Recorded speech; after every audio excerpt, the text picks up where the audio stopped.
दोस्तों, आप लोगों का स्वागत है पीसीएस हिंदी अकेडमी में। आज मैं कक्षा 8 की एनसीईआरटी का चैप्टर नंबर 6 आप लोगों को पढ़ाऊंगा। दोस्त, जैसा कि चैप्टर का नाम है मानव संसाधन। लोग ही एक राष्ट्र के सबसे बड़े संसाधन होते हैं। प्राकृतिक की देन केवल उस समय महत्वपूर्ण होती है जब लोगों के लिए उपयोगी होती है। लोग अपनी आवश्यकताओं और योग्यताओं से उसे संसाधन में परिवर्तित कर देते हैं। इस प्रकार मानव संसाधन ही अंतिम संसाधन है। स्वास्थ्य, शिक्षा और अभिप्रेरित लोग अपनी आवश्यकताओं के अनुरूप संसाधनों का विकास करते हैं। क्या आप जानते हैं, भारत सरकार अधीन एक मानव संसाधन मंत्रालय 1985 में इस मंत्रालय का निर्माण लोगों के कौशल को बढ़ाने के लिए किया गया था। इससे यह प्रदर्शित होता है कि लोग देश के लिए कितने महत्वपूर्ण संसाधन हैं। अन्य संसाधनों की भांति मानव संसाधन विश्व में समान रूप से वितरित नहीं है। अपने शैक्षिक स्तर, आयु और लिंग में एक दूसरे से भिन्न है। उनकी संख्या और लक्षण भी बदलते रहते हैं। क्या आप जानते हैं, प्रधानमंत्री कौशल विकास योजना को 2015 में 1 करोड़ भारतीय युवा को 2016 से 2020 तक प्रशिक्षित करने के उद्देश्य से शुरू किया गया था। इस योजना का उद्देश्य संभव और मौजूदा रोजगार अर्जक को गुणवत्ता प्रशिक्षण प्रदान करके रोजगार योग्य कौशल योग्यता को प्रोत्साहित करना था। जनसंख्या वितरण।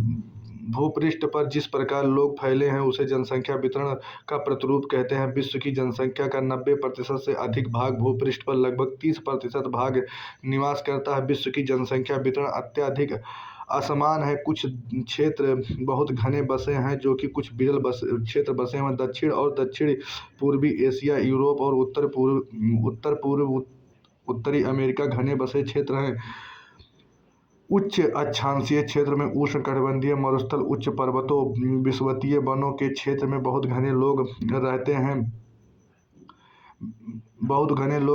विषुवत वृत्त के दक्षिण की अपेक्षा उत्तर वृत्त में अधिक लोग रहते हैं। विश्व की कुल जनसंख्या का लगभग 3/4 लोग 2 महाद्वीप में रहते हैं, जो एक महाद्वीप है एशिया, दूसरा महाद्वीप है अफ्रीका। विश्व के 60% लोग केवल 10 देशों में रहते हैं। इन सभी देशों में 10 करोड़ से अधिक लोग रहते हैं। जनसंख्या घनत्व। पृथ्वी पृष्ठ के एक इकाई क्षेत्र में रहने वाले लोगों की संख्या को जनसंख्या का घनत्व कहते हैं। सामान्य रूप से यह प्रति वर्ग किलोमीटर में व्यक्त किया जाता है। संपूर्ण विश्व का औसत जनसंख्या घनत्व 51 व्यक्ति प्रति किलोमीटर है। दोस्त, बताया गया संपूर्ण विश्व की जो जनसंख्या है प्रति वर्ग 51 व्यक्ति प्रति वर्ग किलोमीटर। सबसे अधिक जनसंख्या घनत्व दक्षिण मध्य एशिया में, इसके पश्चात क्रमशः पूर्वी एशिया एवं दक्षिणी एशिया में है।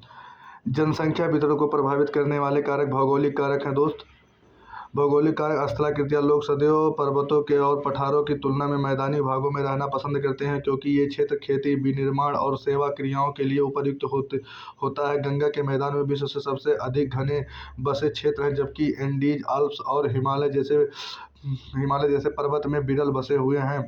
जलवायु। लोग सामान्य रूप से चरम जलवायु, जो अत्यधिक गर्म अथवा अत्यधिक ठंडी, जैसे सहारा मरुस्थल, रूस, ध्रुवीय प्रदेश, कनाडा और अंटार्कटिका में रहने से बचते हैं।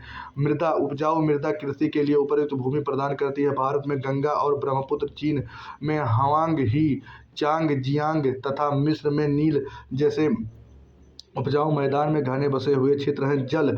लोग उन क्षेत्रों में रहने के लिए प्राथमिकता देते हैं जहां अलवणीय जल मतलब पीने योग्य जल आसानी से उपलब्ध होती है। विश्व की नदी घाटियां घने बसे क्षेत्र हैं, जबकि मरुस्थल विरल जनसंख्या वाले क्षेत्र हैं। खनिज निक्षेप वाले क्षेत्र अधिक बसे हुए हैं। दक्षिण अफ्रीका की हीरे की खानों और मध्य पूर्व में तेल की खोज इन क्षेत्रों में लोगों के रहने के लिए प्रेरित किया है। दूसरा कारण। पहला कौन सा कारण आप लोगों को बताया हूँ? पहला बताया हूँ भौगोलिक कारण, दूसरा बता रहा हूँ सामाजिक और सांस्कृतिक और आर्थिक कारक औद्योगिक क्षेत्र में रोजगार के अवसर प्रदान करता है। लोग बड़ी जनसंख्या इन क्षेत्रों की ओर आकर्षित करती है। जापान के ओसाका और भारत में मुंबई में घने बसे क्षेत्र हैं। सांस्कृतिक धर्म और सांस्कृतिक महत्ता वाले स्थान लोगों को आकर्षित करते हैं। वाराणसी, यरूशलेम, वेटिकन सिटी इसके कुछ उदाहरण हैं। सामाजिक अच्छे आवास, शिक्षा और स्वास्थ्य सुविधाओं के क्षेत्र अत्यधिक घने बसे क्षेत्र हैं। उदाहरण के लिए जनसंख्या परिवर्तन। जनसंख्या परिवर्तन से तात्पर्य निश्चित अवधि के दौरान लोगों की संख्या में परिवर्तन से है। विश्व की जनसंख्या स्थिर नहीं रही है, कई गुना बढ़ गई है, जैसे चित्र 6.3 में दिखाया गया है। क्योंकि ऐसा वास्तव में जन्म और मृत्यु की संख्या में परिवर्तन के कारण हुआ। मानव इतिहास में लंबी अवधि में सन 1800 तक विश्व की जनसंख्या धीरे धीरे बढ़ रही थी। बड़ी संख्या में बच्चे जन्म लेते थे, लेकिन शीघ्र ही मृत्यु हो जाती थी। ऐसा इसीलिए क्योंकि वहाँ उचित स्वास्थ्य सुविधा नहीं थी, सभी लोगों के लिए पर्याप्त भोजन उपलब्ध नहीं था, किसान सभी लोगों की भोजन की आवश्यकताओं को पूरा करने के लिए पर्याप्त उत्पादन करने में सक्षम नहीं थे। इसके परिणामस्वरूप जनसंख्या वृद्धि बहुत कम थी। सन 1804 में विश्व की जनसंख्या 1 अरब हो गई। 150 वर्षों के बाद 1959 में विश्व की जनसंख्या 3 अरब पहुंच गई। इसे प्रायः जनसंख्या विस्फोट कहते हैं। 1900 में 30 वर्षों की अवधि में जनसंख्या दुगनी 6 अरब हो गई। इस वृद्धि के कारण खाद्य आपूर्ति और औषधि के कारण मृत्यु दर कम होना है, जबकि जन्म दर अभी भी बहुत अधिक रही। दोस्त बताया गया है कि 1800 में लोगों जनसंख्या बहुत कम थी, उसके पीछे कार्य था। जन्म तो बच्चे लेते थे, लेकिन वो उनका बचपन में ही मृत्यु हो जाता था। उसके पीछे कार्य थी, उस समय दवा की स्वास्थ्य की समस्या थी। फिर 1804 में आप आएंगे तो कुछ सुधार हुआ। ऐसे ऐसे जब 1959 में आए तो दुगना हो गया, लेकिन जब आप 1999 में आए तो 30 वर्ष के अंतराल में 2 गुना से अधिक हो गया। जन्मों को साधारण जन्म दर में आंका जाता है। जन्म दर अर्थात प्रति 1000 व्यक्तियों पर जीवित जन्मों की संख्या को मापा जाता है। मृत्यु दर को प्रति 1000 व्यक्तियों में मृतकों की संख्या को मापा जाता है। दोस्त बताया क्या कि जन्म दर वो होता है जैसे 1000 व्यक्तियों में कितने जीवित हैं, और मृत्यु दर वो होता है 1000 में कितने व्यक्तियों की मृत्यु हुई है। किसी क्षेत्र विशेष में लोगों के आने जाने को प्रवास कहते हैं। जन्म और मृत्यु संख्या में परिवर्तन के प्राकृतिक कारण है। एक देश के जन्म दर और मृत्यु दर के बीच अंतर को प्राकृतिक वृद्धि दर कहते हैं। विश्व में जनसंख्या के बढ़ने का मुख्य कारण प्राकृतिक वृद्धि दर का तीव्रता से बढ़ना है। प्रवास एक अन्य कारण है जिससे जनसंख्या के आकार में परिवर्तन होता है। लोग एक देश में अथवा देश के बीच एक स्थान से दूसरे स्थान पर जा सकते हैं। उत्प्रवासी वे लोग हैं जो देश को छोड़कर जाते हैं। दोस्त, उत्प्रवासी वो हैं जो देश को छोड़ के जाते हैं, अप्रवासी वो हैं जो देश में आते हैं। संयुक्त राज्य अमेरिका, ऑस्ट्रेलिया जैसे देशों में भीतरी प्रवास अथवा अप्रवास द्वारा जनसंख्या बढ़ी है। सूडान देश एक ऐसा उदाहरण है जिसमें लोगों के बाहर चले जाने अथवा उत्प्रवास के कारण जनसंख्या की कमी का अनुभव किया गया है। दोस्त, बताया गया है उत्तरी अमेरिका और ऑस्ट्रेलिया ऐसा देश है जहां से बाहर के लोग आते हैं।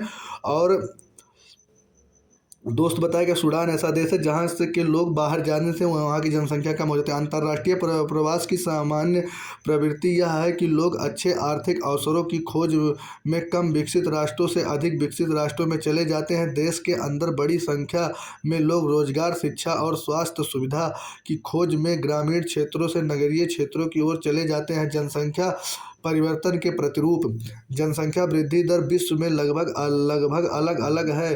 6.5 यद्यपि विश्व की कुल जनसंख्या तीव्रता से बढ़ रही है, यद्यपि सभी देशों में यह वृद्धि अनुभव नहीं की जा रही है।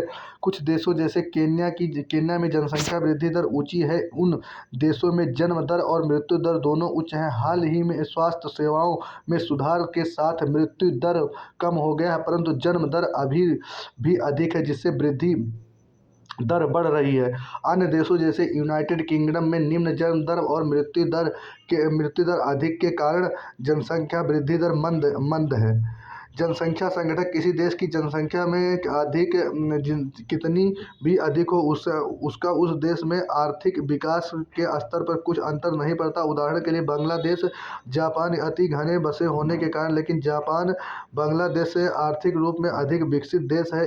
एक संसाधन के रूप में लोगों की भूमि को समझने के लिए उनके गुणों के बारे में जानने की आवश्यकता होती है। लोग अपनी आयु, लिंग, साक्षरता स्तर, स्वास्थ्य दशाओं, व्यवसाय और आय के स्तर पर एक दूसरे से भिन्न होते हैं। लोगों की इन विशेषताओं के बारे में जानना आवश्यक है। जनसंख्या संगठन जनसंख्या की संरचना को दर्शाता है।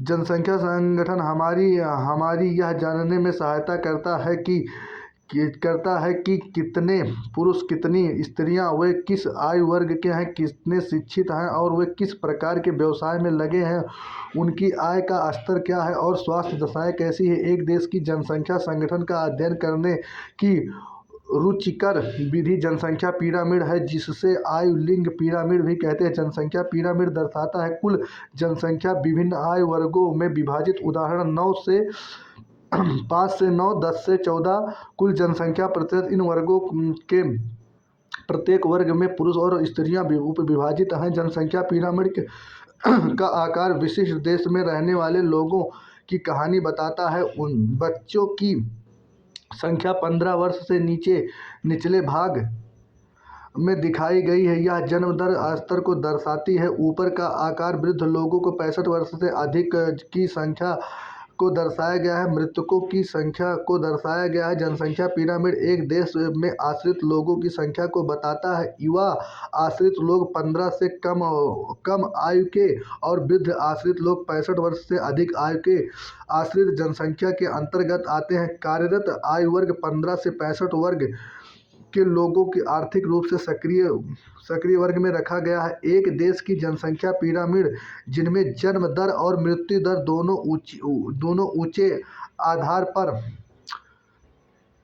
पर चौड़ा है और ऊपर तीव्रता से सकरा होता जाता है। ऐसा इसीलिए कि बहुत बच्चे जन्म लेते हैं, लेकिन उनमें अधिकतर मृत्यु शैशव काल में हो जाती है। कुछ ही बड़े हो पाते हैं, इसीलिए वहाँ लोग बहुत कम। स्थिति केन्या पिरामिड द्वारा दर्शाया गया है। जिन देशों में मृत्यु दर विशेष रूप से छोटे बच्चों से कम हो रही है, युवा आयु वर्ग पिरामिड चौड़ा है क्योंकि शिशु प्रौढ़ावस्था तक जीवित रहते हैं।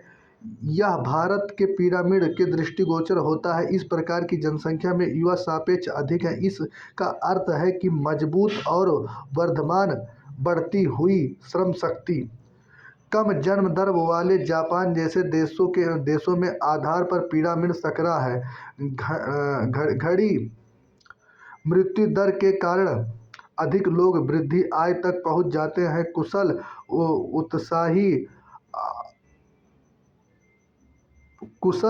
उत्साही, आशावादी और सकारात्मक दृष्टि जैसे युवा जन किसी राष्ट्र के भविष्य होते हैं। हम भारतवासियों भाग्यशाली हैं कि हमारे पास ऐसा संसाधन है। उन्हें योग्य उत्पादक बनाने के लिए, कुशल बनाने के लिए, अवसर प्रदान करने के लिए अवश्य ही शिक्षित किया जाना चाहिए। दोस्त, मुझे उम्मीद है कि यह चैप्टर आप लोगों को समझ में आया होगा। यदि आप लोगों को समझ में आएगा तो चैनल को सब्सक्राइब कीजिए, लाइक कीजिए और अपने उन दोस्तों के पास शेयर कीजिए जो NCERT पढ़ना शुरू किए हैं। दोस्त, मिलते हैं अगली क्लास में। तब तक के लिए नमस्कार, बाय बाय, टेक केयर।